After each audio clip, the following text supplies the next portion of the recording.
Welcome to Center Ice. Today's July 17th. It's been a while since we recorded a show. We had a little bit of trouble figuring out something to talk about because A, both of us are busy. B, there's just not a whole lot to talk about right now. But there is some hope that the playoffs will happen. They have a plan, there is a return to play plan. And while both of us have our doubts that that plan will work, it is a good plan because they're playing in Canada, which has some of the lowest COVID-19 rates in the world. And their plan for the hub cities is good. Everything is good about it, except if one thing goes wrong, it could all go wrong. And I think basically that will lead to the season being over. But hopefully it works because I think it's a good plan. And we wanted to talk about all these matchups because there's some really, really good ones here, Matt. Yeah, absolutely. And before we get into the play-ins, of course, since our last show, the most important event of the 2020 season for the Senators happened, and that would be the NHL Draft Lottery. And I just want to touch on that quickly before we get into the real exciting stuff. But I mean, really, at this point, Mac, I don't think you and I can add a whole lot to what has already been said ad nauseum about what happened on the draft lottery night. I think that the NHL, you could tell right away, as soon as Bill Daly saw the NHL logo, you could see just the light in his eyes just drain. He's like, oh no, oh no, please no. And, the NHL, they're going to have to live with that. And I think it really, having a to be determined team be the number one overall pick adds just a little bit of intrigue into these plans, doesn't it? Yeah, that's fair. I mean, I don't think that's how they planned it, obviously. No, obviously not. But that's the result of a lottery system, the way the NHL system is designed. You can have a team that's not very high in the lottery probability win at all. It happens. Yeah, Now, absolutely. I will say this, Matt.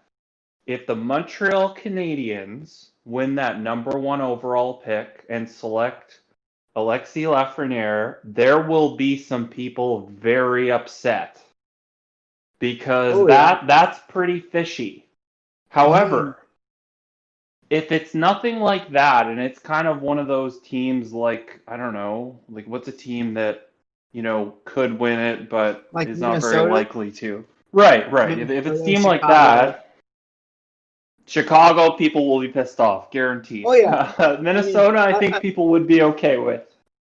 well, yeah. I don't think you'd see a lot of people too upset if a team like Minnesota won, or even a Vancouver. I think after Montreal, the next team people would be upset about, Mac, would be Pittsburgh, because if you think about it, let's say they win the draft lottery, let's say they bow out somehow to Montreal, and now in the past 40 years, you've had Lemieux, you've had Yager, Crosby, Malkin, and then Lafreniere. That's just an insane number of really, really good, high talented players going through Pittsburgh in a relatively short amount of time.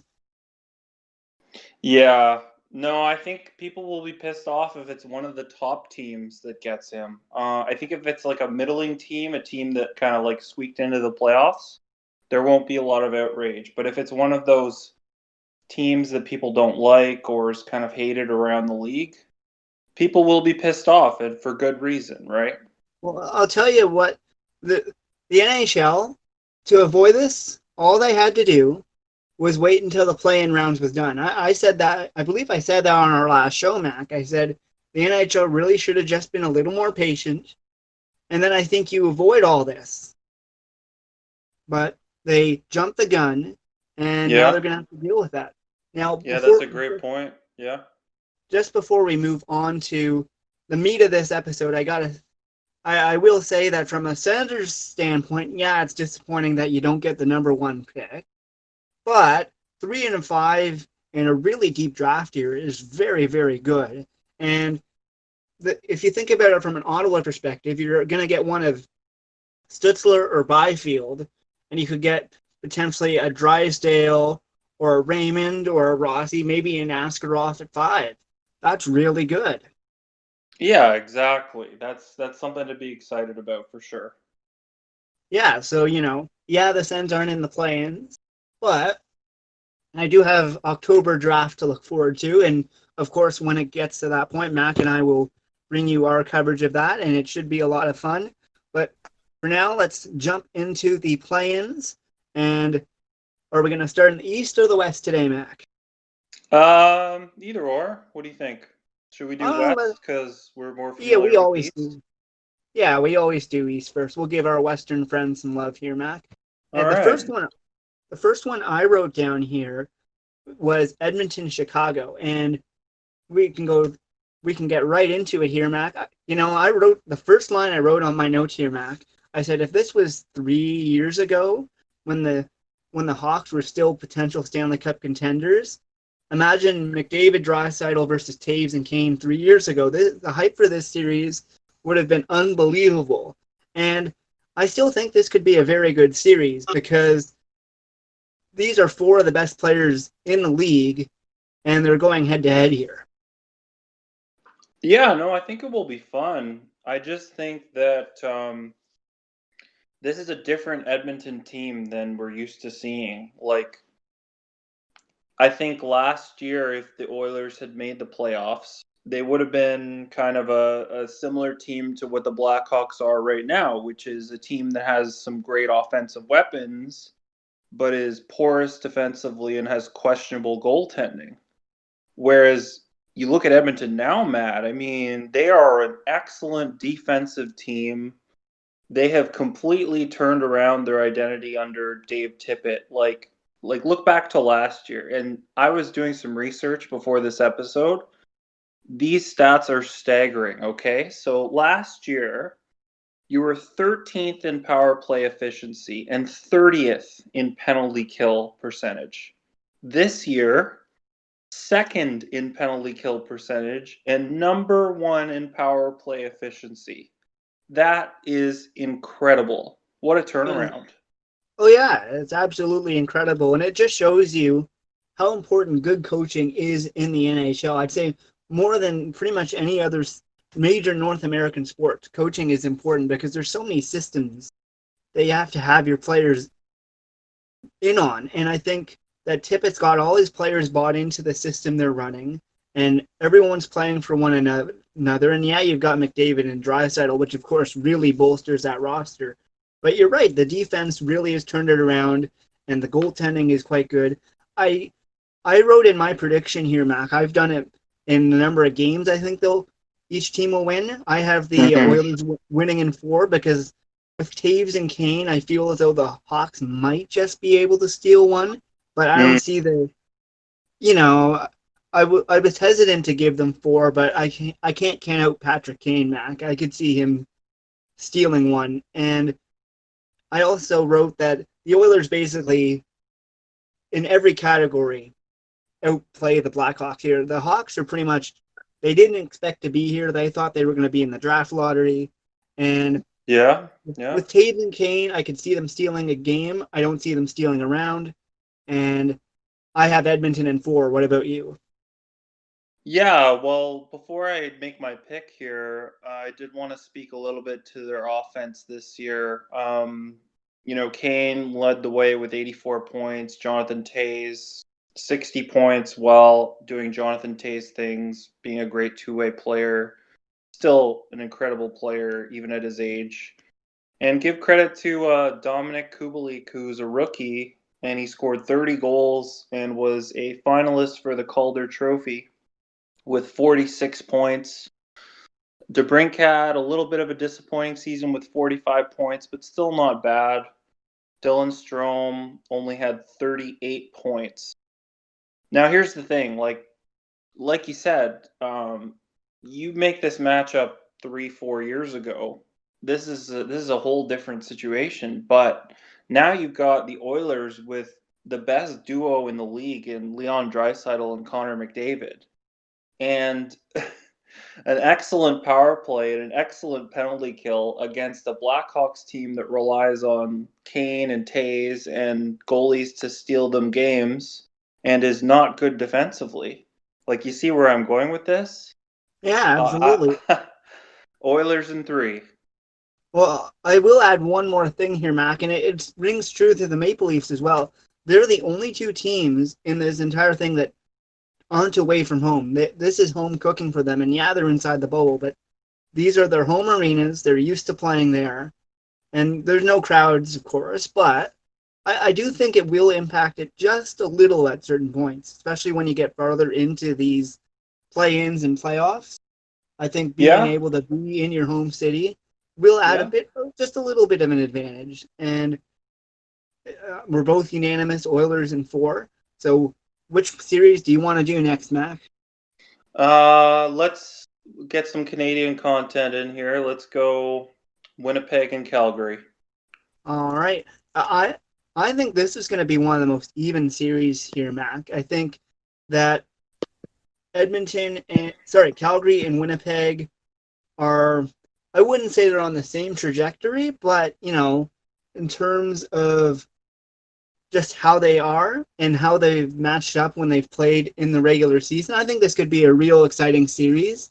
And the in terms of the Jets offense, Mac, I actually give the Jets an edge because Winnipeg's got a great top 6, and Calgary's got a pretty good one. But I'd say where Winnipeg gets the edge on offense here, Mac, is their bottom 6. I think it's a lot more shored up than Calgary's. You and I have been talking about this all year that Calgary, once you get their top 1-2 lines off the ice, it really drops off.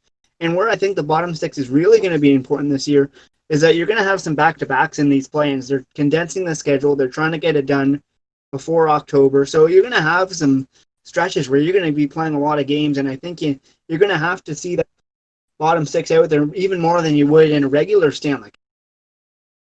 Yeah, that's a good point. This is kind of a tough one for me because I guess what I have to decide here is what this comes down to is 2 things. Number 1, goaltending.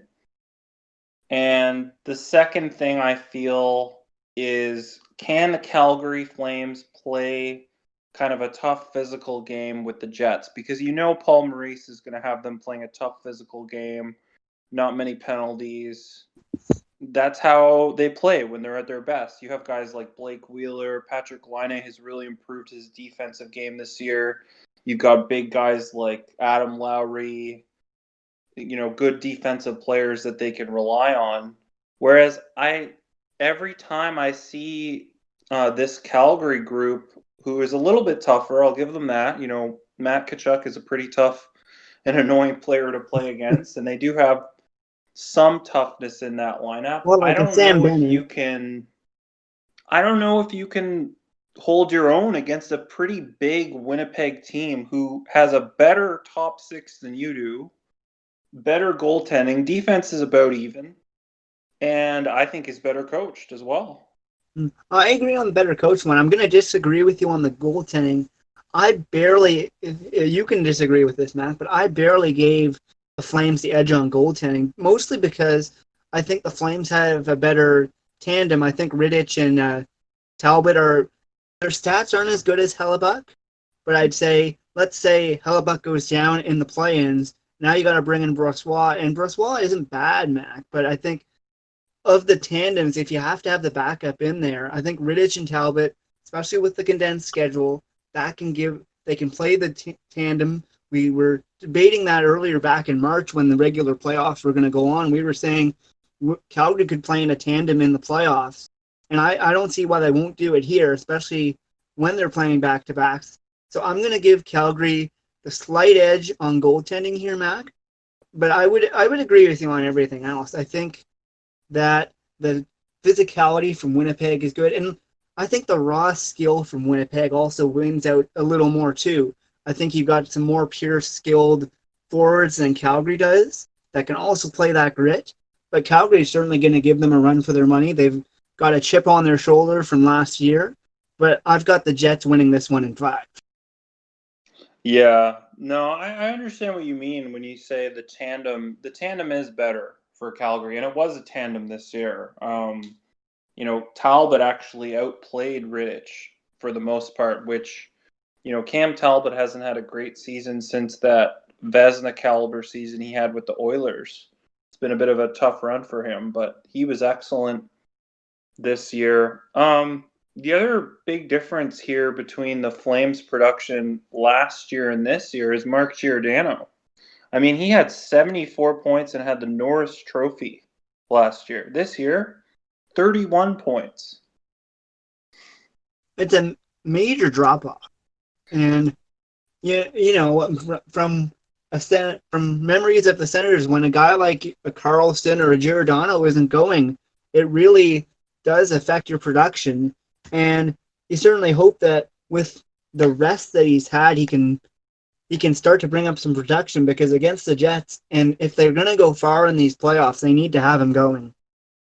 Yeah, and I think you and I are both firm believers in this is the Flames core group's last shot, really, kind of the older core group, if you know what I mean, like Gaudreau, Monahan, etc., at proving that they still belong and they're worth keeping around, because I don't think ownership has a whole lot more patience with guys like that right now. I mean, obviously, you have guys like Rasmus Anderson and Matt Tkachuk and Lindholm. Those guys are really good and you probably want to keep around, but there certainly are questions about Monahan and Gaudreau. I don't think you'd want to move someone like a Backlund, but it'll be fascinating. I mean, I hope that they prove me wrong and kind of compete with the Jets and make this a really good series, but I just don't see that happening. No, and I have a as sweep for someone, the Jets. Sorry, not a sweep. What am I talking about? I have a 3-1 series for the Jets, so Jets in 4. well, I think if any of the series are going to go to 5, I think it could be that one, because it's pretty even. The Jets are the better team. I don't think a lot of people are going to question us on that one. But I mean, I certainly, from a Flames fan perspective, Mac, you certainly hope that this team gets something done, because we've been waiting for how many years, and especially for Gaudreau and Monahan. This is the prove it time. This is where they can prove that they're still worth keeping around. Yeah, All absolutely. right, on to our next series, the Vancouver Canucks and Minnesota Wild. Minnesota, once again, I say, in a similar position to the Chicago Blackhawks, Mac, where they definitely weren't expecting to be in the playoffs come back in January, yet here they are, and they've got a chance to potentially make some noise here. Mac, what is your analysis on the Canucks and Wild here? Um, I mean, this is kind of another big contrast in styles, because Minnesota is like a throwback dump and chase defense first team, and I would have a little more faith in them if they had a little more offense, but they really don't have a lot. I mean, you look at their offense, Matt. You have Kevin Fiala, who did have 54 points and a career high. He had an excellent season. You've got Ryan Suter. Everybody knows how good he is. He had 48 points while locking down his own part of the ice. Eric Stahl, 47 points. Zach Parise, 45. Kind of not a great season for Matt Zuccarello, who only had 37 points. So there's that. That I'm a little concerned about. But now let's get to what I'm even more concerned about, and that's the goaltending. I mean, Devin Dubnyk and Alex Stalock, not great seasons. Dubnyk had a goals against average over 3 and a sub 900 save percentage. That ranked, I Well, that's believe, second worst in the league to Jimmy Howard on Detroit. yeah, it was Stalock not a was a good one. little better with a 2.67 goals against average and 910 save percentage, but I mean, to me, when you compare the goaltending, there's no comparison. The fact that No, I could put either Demko and Markstrom in and feel more comfortable than whoever Minnesota's putting in. And also the offense, there's way more depth on Vancouver. I don't know if their defense is as good, but it's close. Um, and yeah, I think Vancouver has a chance here to be a really dangerous team in the playoffs, because you've got a little bit more depth, especially with the great season that JT Miller had. Everybody knows how good Elias Pettersson is. Bo Horvat is capable of playing a two-way game, and he put up over 50 points. You still have Brock Besser. You still have Tanner Pearson. Quinn Hughes. Quinn Hughes, finalist for the Calder Trophy. He might win it. And then you've got Demko and Markstrom in net. They are set up very well for at least this series and maybe even beyond. Absolutely. I think Vancouver is. I wouldn't. Would you quite call them a dark horse, Mac? Because I know there's a lot of people saying that Vancouver could really go far, but I think Vancouver. No, I think that's fair because they're one of the last teams to get in, right? And all the talk is about the top contenders like I don't know, Philly and Boston, Washington, St. Louis, Colorado, etc., right? Yeah, absolutely. My one concern with Vancouver, Mac, is there were times, particularly down the stretch before the season got canceled, where the Canucks were mighty inconsistent, particularly on the road. And I know that doesn't mean much right now because every team is basically on the road, but it does raise some interesting questions to how consistent is Vancouver going to be. I don't think they're going to lose to Minnesota, certainly not. But I think that when they get in further into the playoffs, the consistency is what concerns me. There were times where one game I would see Vancouver and they would put up a really good game against a good team, and then they would come to Ottawa and lose 5-2, for example. And I know Vancouver's better than that. So I think Vancouver, they've got a real good shot here. This is a golden opportunity.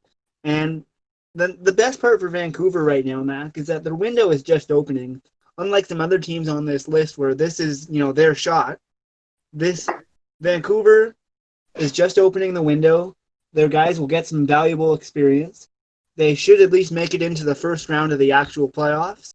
And we'll see what happens from there. Yeah, absolutely. And before we wrap on Vancouver, even though Markstrom wasn't named a finalist for the Vezina Trophy, I mean, you're talking about a guy who obviously he didn't play as much as a Connor Hellebuck, but pretty similar in terms of this guy basically carrying his team every time he's out there. I mean, I think I watched a game when Vancouver was playing Chicago, and Chicago was just clobbering him with shots and grade A chances. I think he had something like 53 saves in the game, and Vancouver won the game. And I was like, my God. I mean, this is the Jakob Markstrom I saw when he was a top flight prospect, and this is what I envisioned he was going to become. And obviously, he's that in full flight now. Well, absolutely. That's what good goaltending can do for you, Mac. There's times when your team will come out flat, and your goaltender will bail you out. So Markstrom, I think, is a big X factor in this playoffs run for the Canucks. If he's going, there's really no limit to how far the Vancouver Canucks can go. Yeah, absolutely. So, all right. So we're both picking the Canucks, right? Yeah. What are you doing? 3 or 4? I don't see you taking the Canucks. I think Minnesota could steal one. I'll go 4. I went 4 as well. I think Minnesota, they've got enough veteran presence there that they could take a game, but they're not going to take the series. All right.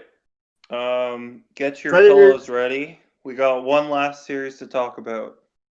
Yeah, Predators and Coyotes, and and look, we know we have fans of both teams that listen to our show, and that's fine.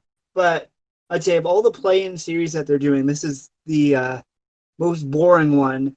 And here's my prediction, Matt. I'm just going to come right out and say it. I'll skip the analysis for a moment. The Coyotes are going to win this series, Mac. I think that the Predators, they've been on a bit of a downfall for a while. And yeah, Arizona isn't all that great themselves, but you've got Schmaltz, Keller, you've got Phil the Thrill, and Mac and I love Phil the Thrill. Mm-hmm. And you've got Taylor Hall.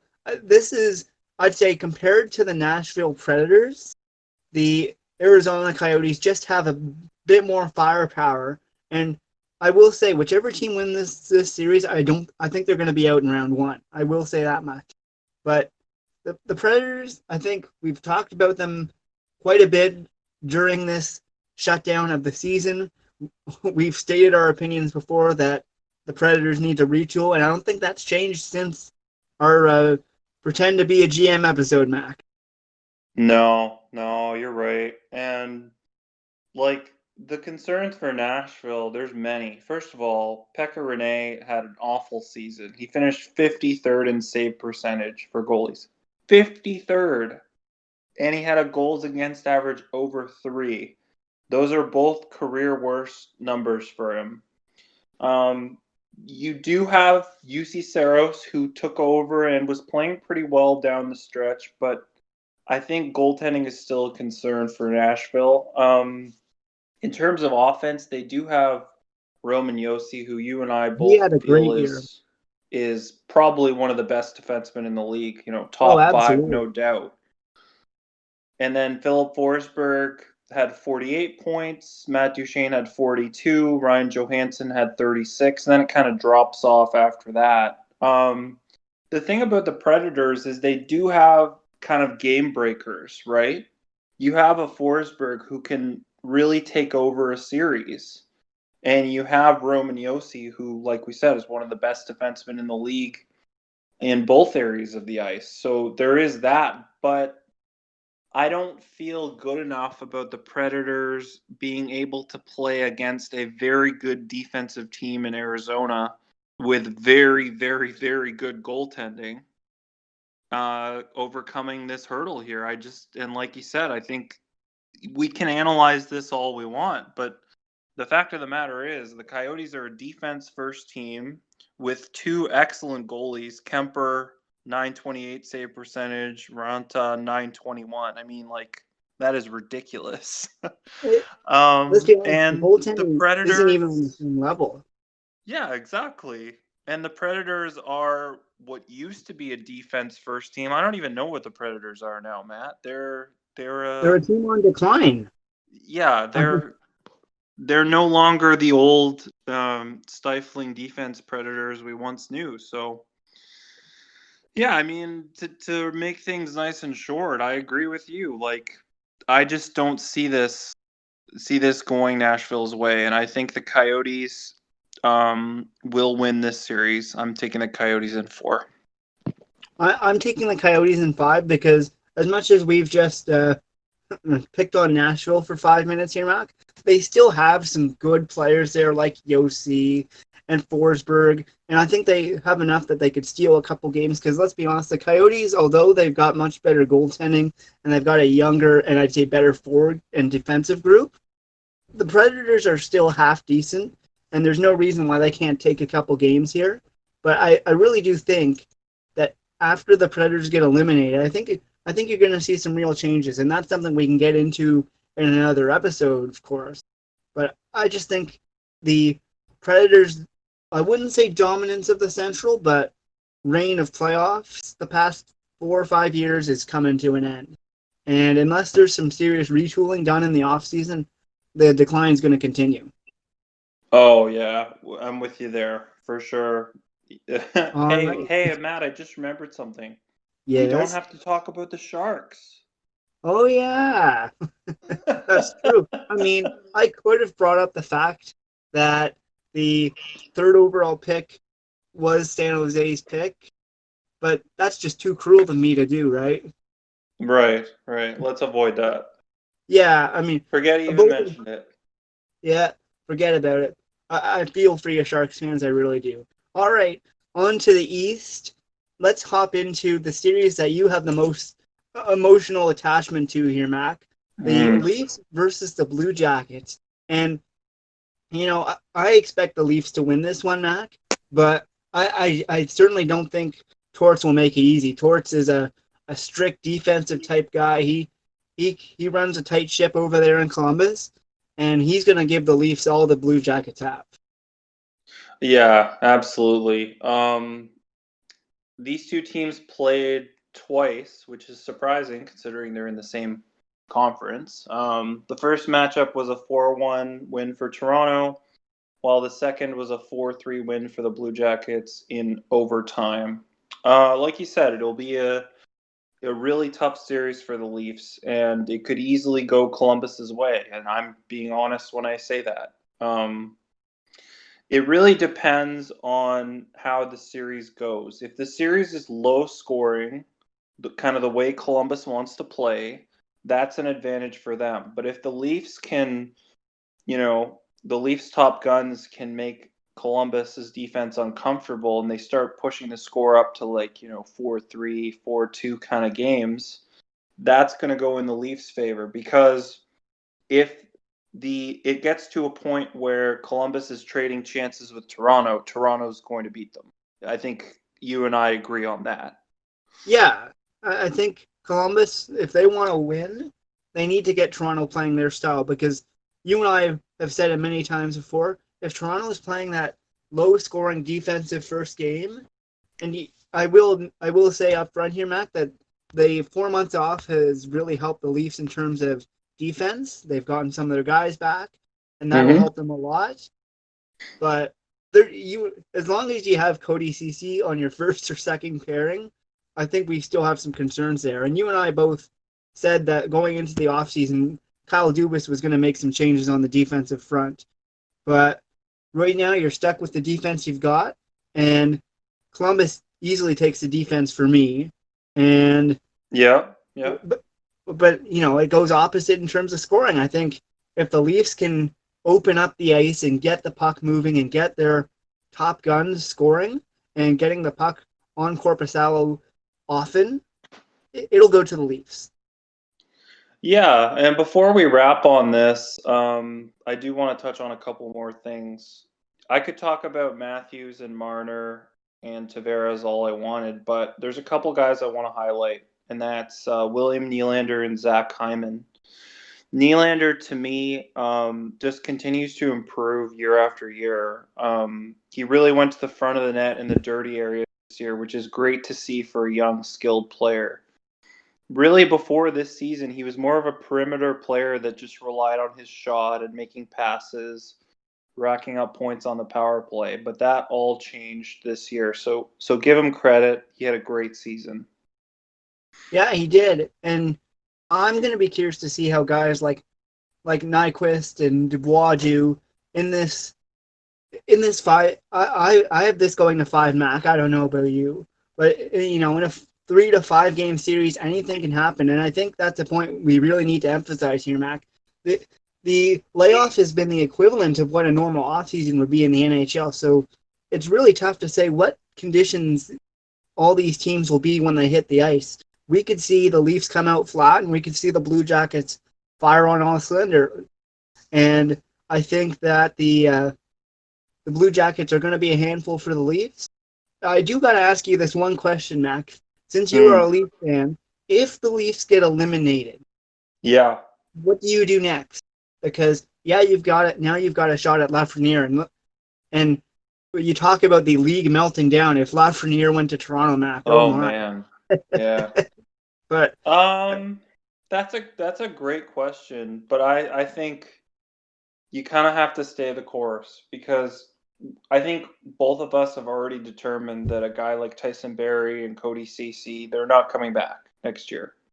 No. There's questions whether Freddie Anderson's future is with them, and I don't really know. I like Freddie Anderson, but he's overworked. He's not as good as he used to be, and he's in his 30s now. And there are other options for the Leafs out there in terms of goaltending. You've got Rasmus Sandin, who's going to be probably a regular next year. Timothy Liljegren is a little more of a project, but he still has a bright future. So to me, I don't think there's a whole lot you can do other than, I think the biggest thing is you probably have to trade. I think probably Andreas Janssen will be the one to go. I think they're going to keep Kapanen, and you'll trade him for a defenseman. Maybe you move him to like a Minnesota for a Jonas Brodin. Like, that would be a perfect move for the Leafs. Yeah, one of the things that complicates things for teams like the Leafs and the Lightning is the fact that it's going to be a flat salary cap for the next couple years. And thankfully for the Leafs, they're not absolutely right against the Caps, but I think it'll complicate things a little bit for Dubas here. And I'm certainly going to be very curious to see how this offseason goes because it's going to be one like no other when we eventually get to that.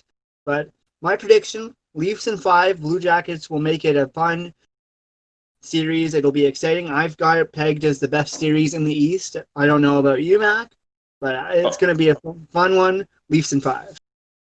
Yeah, I've got the Leafs in 5 as well. And I think, like I said, I think this is going to be a great series. And I could easily see Columbus winning in 5 or even in 4. I don't know. I think it depends on who starts out really well. Because if you look back to the series against Tampa, that really Columbus dominated from, what was it, the second period Second on in the period. first game of the series? Like, Mm-hmm.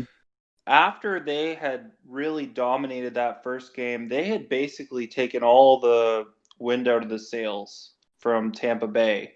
And it showed the rest of the series. So I think if you're playing like a defense first team like a Columbus or an Arizona, you need to get that first game. You need to get that win. Absolutely, and I think if you're the Leafs, if you get it to a game, if you're in Game 4 or even Game 3, and you're up and you've got the Blue Jackets on the brink of elimination, you got to finish the job in that game.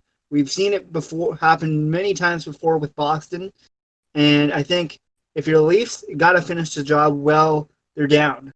Anyways, let's move on to the Canadiens versus the Penguins. And Mac, I wrote my first line on my notes for this one is that Bergevin is the luckiest GM in the league because really you can't go wrong with any outcome here, Mac. If you win, great. You can say, "Look at my team. I've done a good job. We're moving on to the playoffs." And if you lose, you say, "Oh well, we didn't expect to be in the playoffs anyways, and now we've got a 12% shot or whatever it is at Lafreniere." Yeah, that's fair. I don't know if the fans feel that way though. Mm, yeah, I would agree with you on that. I know a lot of Montreal fans are saying, just bow out to the Penguins so we can get a shot at Lafreniere. And I don't condone tanking. I never have. But I don't blame Montreal fans. You didn't expect to make the playoffs. You didn't. Let's be honest. They don't really want to be in the playoffs. They would have rather have been in the entry draft with all the 7 other teams. They were. I think didn't they finish? Yeah, they finished 8th last in the league, from what I remember. So really, they should have been in the NHL draft lottery a few weeks ago, and now they're playing hockey against the Pittsburgh Penguins. And the one thing I will say about the Montreal Canadiens is that they have no expectations. And you and I both know from lots of experience that can make a team very dangerous come playoff time. That's true. Yeah, and I think before we really announce our picks here, let's talk about this matchup because to me this is a really interesting matchup. I think the time off will really help a young team like Montreal, but it will also help Pittsburgh. And the thing is here, these are two teams that play kind of different styles. The Penguins, a little more high scoring, a little better defensively.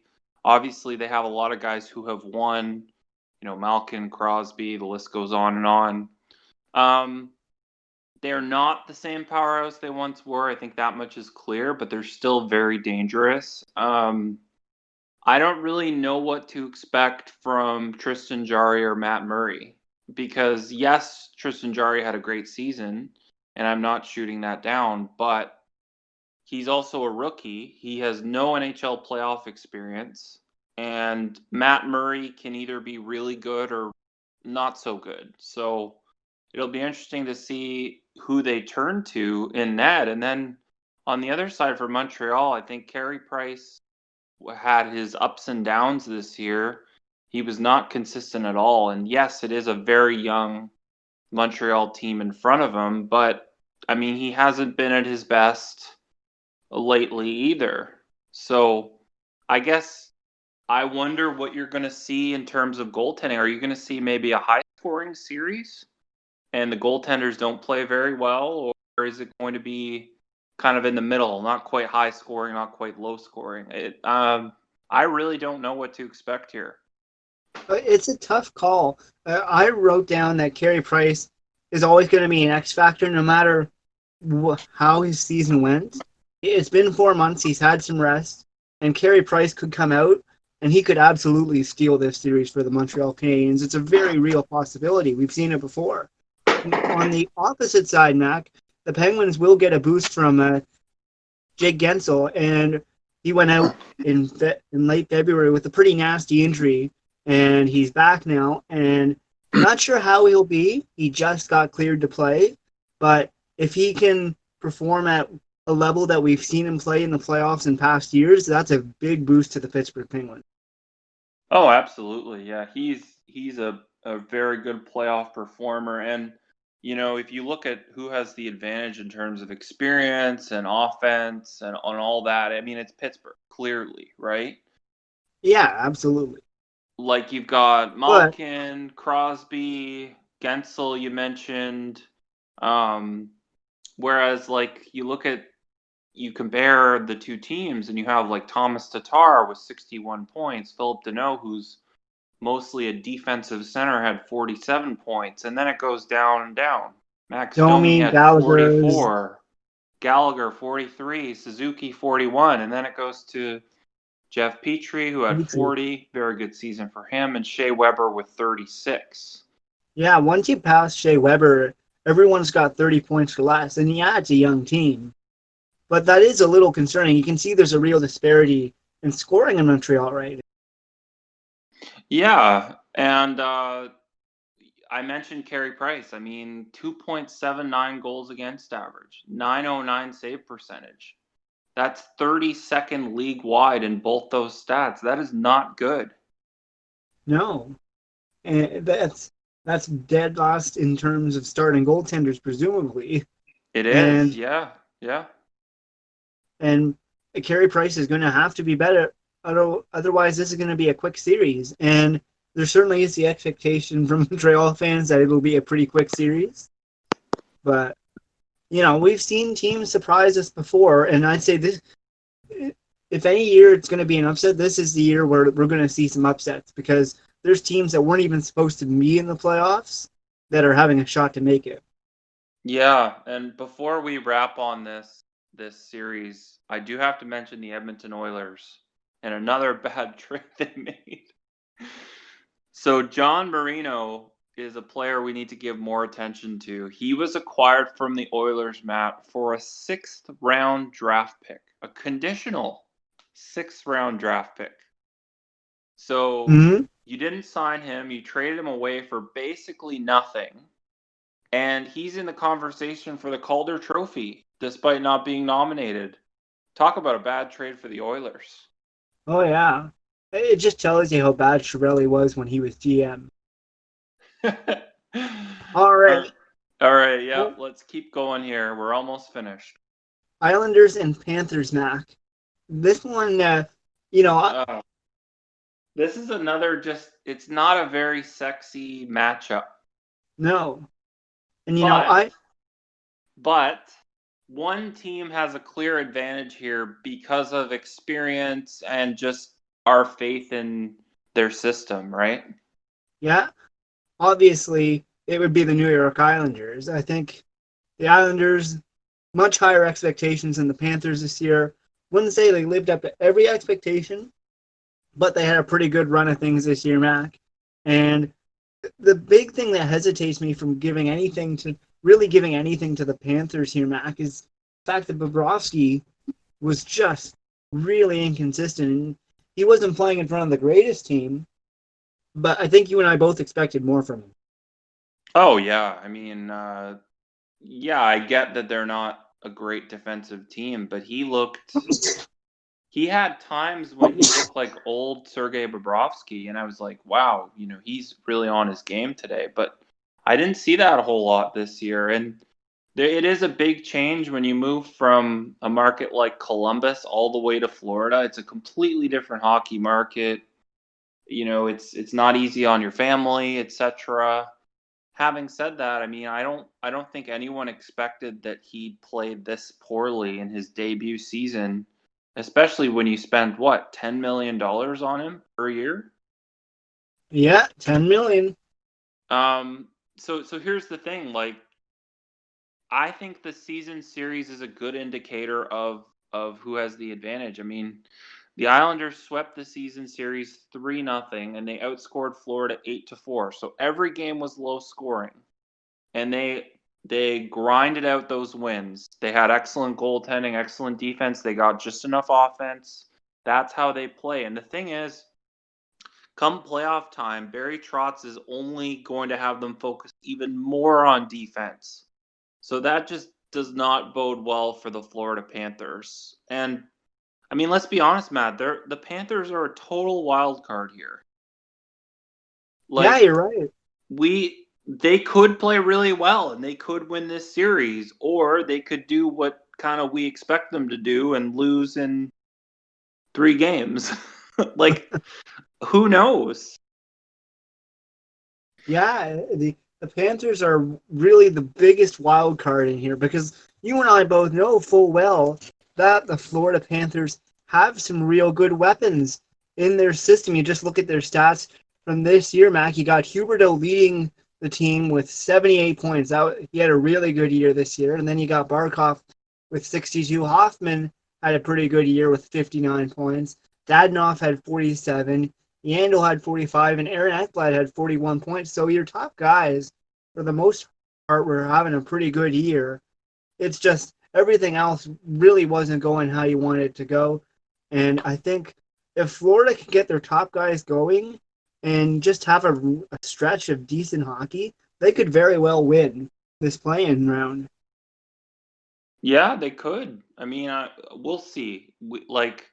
I don't really know what to expect here, but I just know that I trust. I trust Barry Trotz. I trust the Islanders system. They know how to play. They know how to win these kind of games and series. And I don't think the Panthers are good enough to beat them right now. So I'm saying a sweep for the Islanders. I'm saying Islanders in 4. I think that the Panthers are just good enough to steal the game. As you mentioned, all games they met against each other were pretty low scoring, grind them out hockey, and the Panthers could grind one out if Bobrovsky has a good game. But both you and I know that it's not an inevitability that the Islanders are going to win. But if I was a betting man, I'd definitely put money on the Islanders. Yeah, that's fair. All right, let's wrap up on the East here with probably my favorite matchup other than Columbus and Toronto, and that's Carolina versus the New York Rangers. Yeah, I'm agreeing with you on that one completely, Mac. This one is a very intriguing one to me because both teams, especially when you look standings wise, Mac, are kind of in about the same place. They're within a couple points of one another. The Raiders finished with 79 and the Hurricanes finished with 81. So both teams very interesting, especially the Rangers. The Rangers didn't start off very well early in the season, but as the season went along, they they improved, they got better, and Artemi Panarin, it's definitely worth every penny they're paying him in New York, led the way for the Rangers with 95 points. And of course, my favorite ex-Senator, Mika Zibanejad, with 75 points there as well. He potted 41 goals to lead the Rangers in scoring. And, those two alone certainly give the Rangers a lot of hope in this series. Oh yeah, absolutely. And the other thing is for Carolina, I mean,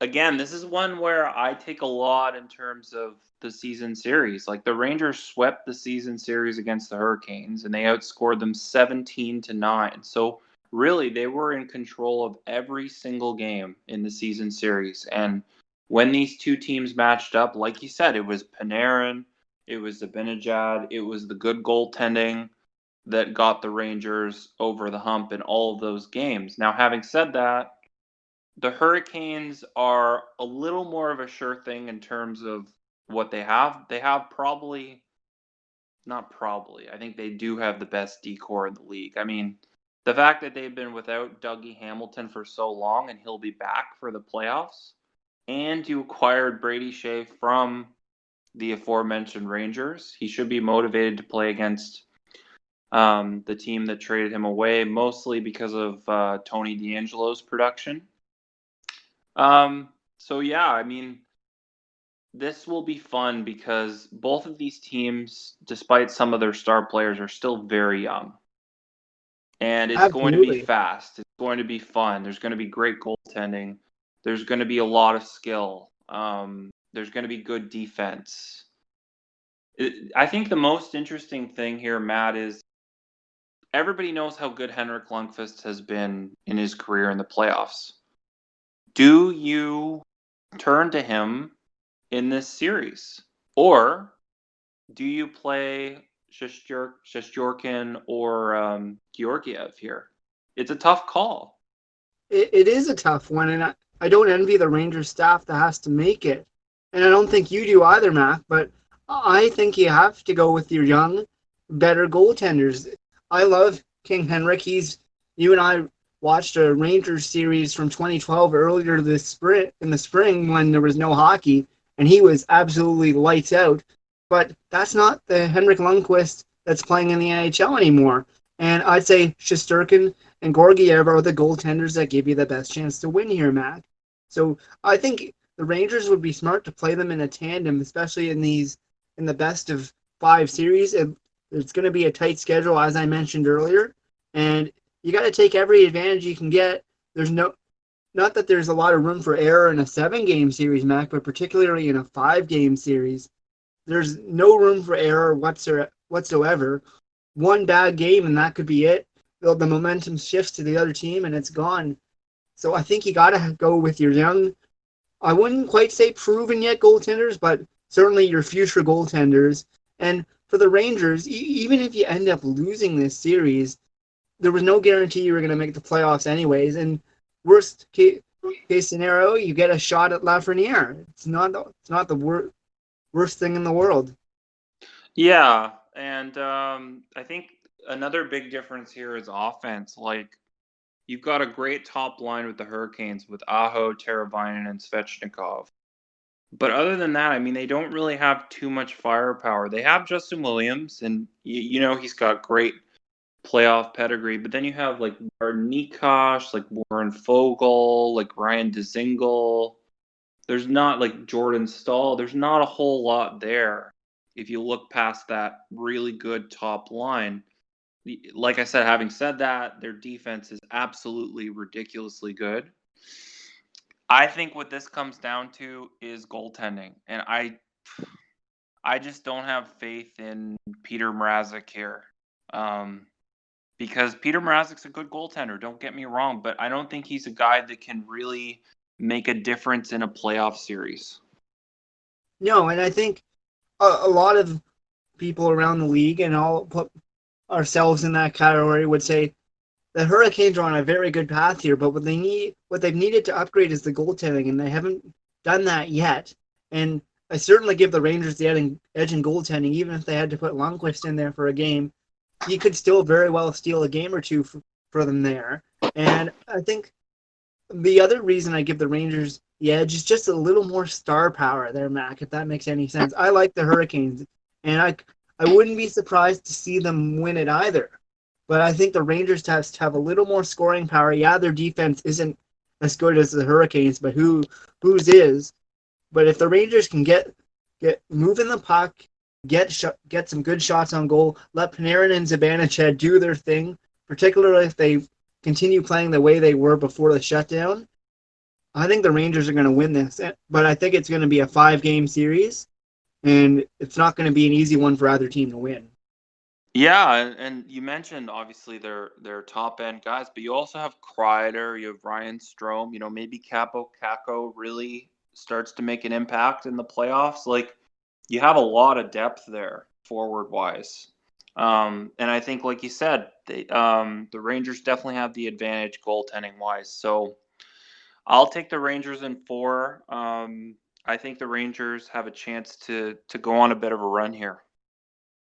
Yeah, I think any team that wins these play-ins, Mac, has a real opportunity to go on a run, with the exception of the Arizona Nashville series. Not to pick on that one again, but just Yeah. calling it like I see it here, Mac. Yeah. But these play-ins, I will say this, Mac, when they happen, enjoy them, because I think this is a once in a lifetime event. I don't see the NHL sticking with this in the future. I think they know that this is something they're doing out of circumstance and not because they want to. It's the most fair way to decide the playoffs, and it's going to be a lot of fun. Both of us still have our concerns on the coronavirus front, but just to quickly wrap on that one, Mac, I think of the restart plans that I've seen from the other leagues, the NHL certainly has the most well thought out one. They seem to have the players that are the most willing to follow these rules. And the NHL, if something goes wrong, I think they're the league that won't panic and they'll do the right thing. Yeah, I agree. Totally. I really hope it works because I miss hockey so much. And I think it's a good plan. Like you said, they're playing in Canada. They've got teams staying at different hotels. They're basically committed to living in a bubble. It seems like all the players have kind of bought in. The question is, do they respect the rules enough to kind of, play your games and basically like go back to your hotel room? And remember, like, it's only for what, 3 months? Like, if you do it for 3 months and it works, then you get to go back home to your family. And then basically the next season is kind of proposed to start in what, January? December 1st is what I've been told. Right. So And you still have enough time to go home, spend it with your family, do like a kind of shortened off season, do the draft, etc. I think it certainly could work. I hope it works. Like I said, you and I both have our doubts, but we're very hopeful. That's for sure. yeah, absolutely. In terms of next season, Mac, from what I've heard, the NHL doesn't want to get going until they can get some fans safely in the stadium again. And, I don't blame them one bit on that one, because it makes up a lot of revenue for them. It's 40% of the league's revenue every year. And I think if they had just started the season, Mac, I don't think we'd be doing it. I think they would have just said, this season's a write-off, and we'll see when we can do it again safe. But because we've gotten so far into the season, we got to finish it out at this point. And I think with all the developments we're making on a potential vaccine, and particularly here in Canada, with how we've been dealing with the coronavirus, I think that the NHL could very well return early next year, even with a bit of restrictions in place. The one interesting thing I will bring up quickly, Mac, is that I was talking with some friends in Toronto, and we brought up the fact that, let's say Canada continues with good numbers on coronavirus, Mac. Let's say we get through the winter and things are going well here. Let's say Canada is ready to have sports as per mostly normal again, but the U.S. isn't. That makes a very interesting situation for the NHL. But obviously, it's not one you and I are going to have to deal with, thankfully. Yeah, for sure. Anything else we wanted to add before we wrap up this episode, Matt? Uh, well, you mentioned awards briefly, and you and I have agreed we're going to save awards for when they get a little closer, because we don't know when they're going to be done yet. The NHL announced every potential date except that, so we will have to wait and see. But I will give a shout out to Bobby Ryan, who is a finalist for the Masterton Award. The Masterton Award is not one that I envy voting for, because all three, and really all 31 players that are nominated for that, deserve it. Bobby Ryan, he's a real trooper. He had a really rough upbringing. If you've never seen the Sportsnet documentary, it's on YouTube, all about Bobby Ryan. Incredible story. A very nice guy, does lots of good work here in the community, and he fought his inner demons, and what a return back to the NHL, and certainly hoping that he'll be in the Senate with the Senators when camp starts again, and he'll have an impact again. But wanted to give a quick shout out to Bobby Ryan there, Mac. Yeah, absolutely. I mean, everything you said, totally true. Very selfless guy. I've never met him myself, but I've heard nothing but good things. And I was watching that game when he came back. Didn't he score a hat trick? Wasn't it? He he did. I was there. Yeah, yeah. That I've was got awesome. pictures.